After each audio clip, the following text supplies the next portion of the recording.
Senate. So you get rid of that Democrat, you force a special election in that Democrat's district, which is a Republican-leaning district, and then you replace that Democrat. It's easy peasy, right? Thanks to Branstad's move, Republicans thought they could replace that Democrat with a Republican, and then Iowa would be under 100% Republican government. Iowa would become Wisconsin West. Terry Branstad can get nationally famous now for something other than the amazing mustache hair thing. It was a genius political move, and it utterly failed. Iowa voters did pick a new state senator last night, but they picked another Democrat, a Democrat named Liz Mathis. And perhaps they picked her because they retreated to calls like this against her. So before you support Liz Mathis, call her and ask her which homosexual sex acts she endorses. Yes, that's how the campaign went in Iowa. We will have more on that coming up later in the show tonight. So the Democrat won that race in Iowa. The Democrats thereby hold on to the state Senate in Iowa. And the genius Republican plan by the genius Republican governor there is foiled. That happened in Iowa.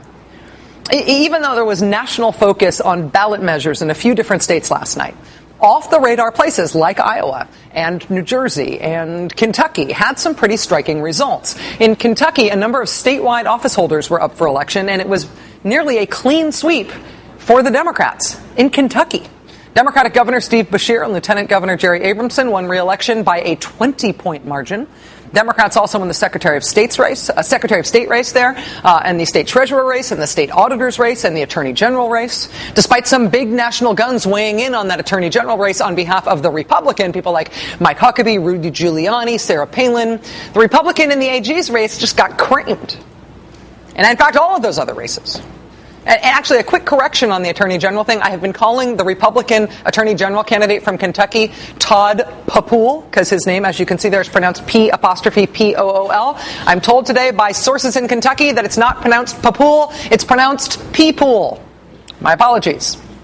The only race that a Republican won last night in Kentucky's only statewide race was for Agriculture Commissioner. Despite that electoral rout of Republicans, the website Politico today managed to find a silver lining for the Kentucky Republicans, a silver lining specifically for Kentucky Senate Majority Leader Mitch McConnell. Quote, McConnell quietly helped direct the Agriculture Commissioner campaign from Washington. So the one Republican race that won, Mitch McConnell now trying to take credit for it. That attempt to essentially shine up a turd led Louisville news bloggers like Joe Sonka at Leo Weekly to laugh out loud at Mitch McConnell for even trying to spin this as a positive. But also, frankly, to thank Politico.com for being the totally credulous stenographer for whatever it was that Mitch McConnell wanted them to report, no matter how ridiculous it was on its face. Gamely spinning Kentucky as if it was a big win for the Republicans and for Mitch McConnell as they lost all statewide races except Ag Commissioner. Yeah, right, Politico. That'll do. One perhaps under-remarked upon feature from last night's election results is that there were some really, really big margins in a lot of the races that were expected to be hard-fought. That Iowa State Senate race wasn't close. The Democrat won there by 12 points. In Maine, where voters citizen vetoed a Republican change to voting laws, thereby reinstating same-day voter registration in Maine, the margin there was 20 points. The Mississippi Personhood Amendment, which the Beltway Press had been gamely reporting was likely to pass in Mississippi, it not only lost, but it lost by 16 points. More on that coming up in a moment.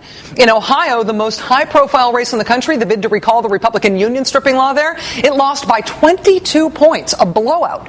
All those polls predicting an impossibly high margin of victory for the pro-union rights side in Ohio, those impossible margin of victory polls turned out to be exactly accurate.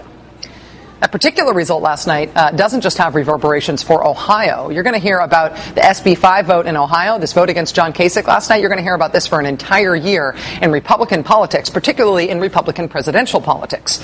Back in June, you may remember that Republican frontrunner Mitt Romney came out overtly in support of John Kasich's union stripping law in Ohio. Mr. Romney saying at the time, quote, "I stand with John Kasich." Then just a couple of weeks before the big vote on John Kasich's union stripping law, Mr. Romney scheduled a campaign event, an event at a phone bank in Ohio to fire up Republicans fighting to save John Kasich's bill.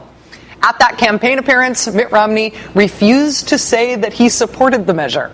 even while he was there. CNN's Peter Hambley tweeting at the time, quote, "Incredible moments in politics. Romney visits Ohio GOP phone bank to rally troops opposing SB 5 repeal, but refuses to take a position on SB 5.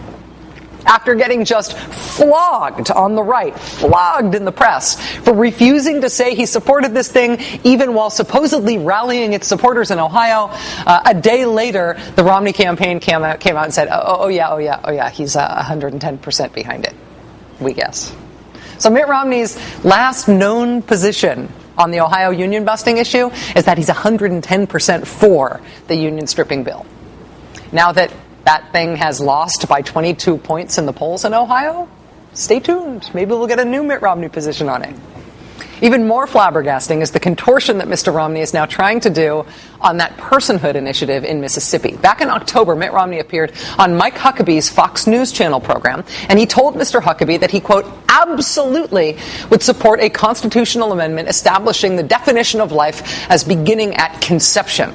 After us asking his campaign to clarify that position repeatedly and him not answering repeatedly, the Democratic Party then hit him on it through this web ad. And again, Mr. Romney chose just not to respond. So Mitt Romney's position, his on-the-record position to the question of, do you support a life begins at conception constitutional amendment, which is what Mississippi voted on yesterday, Mitt Romney's stated position on the record on that, on tape, was the word absolutely. That constitutional amendment then fails in Mississippi by 16 points. And the new headline at Politico.com today, wait for it, quote, Mitt Romney says he's being falsely characterized as supporting a proposed amendment to define a fertilized egg as a person. Falsely characterized as supporting it? Would you have supported the constitutional amendment that would have established the definition of life at conception? Absolutely. It's like when Newt Gingrich said, if you quote that thing I said about Paul Ryan, you're lying. Don't quote me. If you quote me, it's a lie. Mitt Romney says that us right now, playing that tape of him answering that question, is falsely characterizing his position. It's amazing. I knew that he would flip-flop on it somehow. I didn't know it would happen in less than 24 hours and that he would deny he ever held the previous position, which he said on tape. Mitt Romney, you're amazing. Mitt Romney and Rick Perry as well both came out in favor of the Mississippi personhood thing that got voted down yesterday by more than 20 points in Mississippi. This thing that would ban all abortions, no exceptions, and hormonal birth control, and IUDs, and the morning after pill, and in vitro fertilization. Now that it has been beaten even in Mississippi, Mitt Romney says he was never for it. Just amazing. In 2006 and 2008, Democrats had huge electoral victories, right? Democrats in 06 and 08, they took the House, they took the Senate, they took the White House, they swung more than 6 seats in Congress from red to blue over those two elections. In 2010, the pendulum swung back the other way, right? Republicans had a huge year in 2010. They took back all of the Democratic gains in Congress from the previous two elections, and then some. Now the next big election is in 2012. Is the pendulum staying on the Republican side, or is it swinging back? Joining us now is Democratic pollster Celinda Lake. Ms. Lake, thank you very much for joining us tonight. It's nice to have you here. Thank you. Nice to be here. What do you think we learned in terms of yesterday's results about turnout, about voter enthusiasm, about who actually showed up to vote? Well, we learned that we have been terrified about the disenchantment of voters, and particularly the Democratic base. And what we learned is two things. One, when Democrats and progressives get behind a message and organize, our voters come out to vote. And we also learned that what the Tea Party has done for a year in taking this country over the cliff can be very mobilizing and very empowering to Democratic voters. And I think the Occupy Wall Street crystallized that, and I think the election results in 2011 showed what can happen when Democrats unite and turn out to vote. Looking ahead, as a Democratic pollster, is there a particular result or a particular state profile of results from last night that seems like a real bellwether for you for next year's election, something that Democrats should be looking to for particular lessons? I think that the Ohio vote was really a lesson in the sense that voters across the board thought that the Kasich message would hurt jobs, hurt health care, hurt their state's budget, hurt their state's education system. They saw this as a very broad economic hatchet job taken to their state, and they rejected it. And you know who rejected it first? Women voters and union voters. And that's a very powerful combination for the 2012 elections. Based on that profile, that demographic profile, and whatever recent research you have done on electoral issues, what are you seeing as the most powerful message that Democrats have going into the 2012 campaign season? What are Democrats going to be strongest running on? I think Democrats will be strongest running on, it is time for this economy to work for the 99% of us, not the 1%, not the wealthiest 1% who don't pay their taxes, not the CEOs, and not the corporations that take our jobs overseas and their money to the Cayman Islands.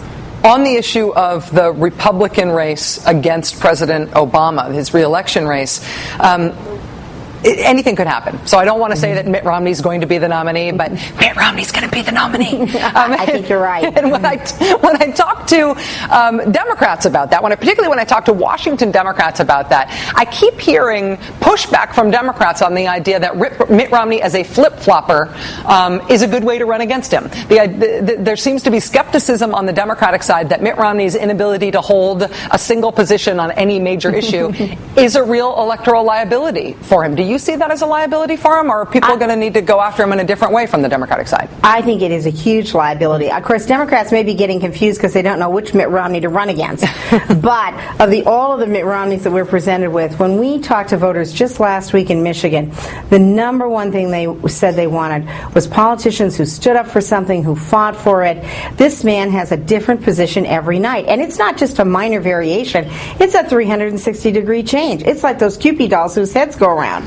You don't know which Mitt Romney you're getting every given morning. That's not what the public wants. And that is particularly not what people think will steer this country in a clear direction to coming out of this recession and a clear direction in foreign policy. It's a huge vulnerability, and I think Democrats just may be bemused by which Romney they get to run against. Democratic pollster Celinda Lake, thank you very much for joining us tonight. It's good to talk with you. Thank you. I'll tell you that at our news meeting today, when we talked about the results of the Mississippi personhood bill, the way that I presented the issue to the staff today is I said, well, this is going to be a real issue for Mitt Romney going forward, because Mitt Romney has been so shellacked on the flip-flopping thing that he can't come out and say, I wasn't for the personhood amendment. He had said he was absolutely for this thing that got completely beaten horrifically in Mississippi. What's he going to do? He can't come out and say he wasn't for it. He can't do that. He already looks like such a flip-flopper. What's he going to do? By the time the news meeting was over, Politico was running the story that Mitt Romney was saying he's no longer for the personhood amendment. I sent that story out to the entire staff with the subject line, ha